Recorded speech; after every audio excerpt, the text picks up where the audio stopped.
Here we are, stage one. The first thing I've done is to remove all of the old brake hoses there, and I'm going to be putting in some nice new braided brake hoses, and I'll redo all the rubber. We've also got some work to do here on the suspension plugs. The suspension plugs for classic racing motorcycles have to be wired up, so I've taken the plugs out, and we will go ahead and we will get those drilled to allow them to be lock wired, and obviously we then need to refill the suspension tubes with new fancy fork oil. I'm going to be using a synthetic 10 weight fork oil.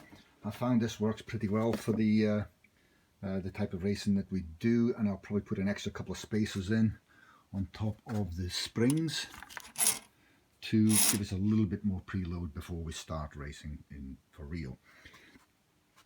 We've looked at the existing gears, sprockets, and they seem to be okay. They're not too bad a shape, but what I've decided to do is to buy some new AFAM sprockets, front and rear.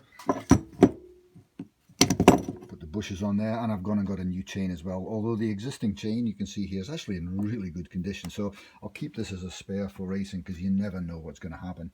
I also like to use the ones where you rivet them together, so we're having a riveted chain instead of just a standard spare link. That's forks, brakes and drive chain.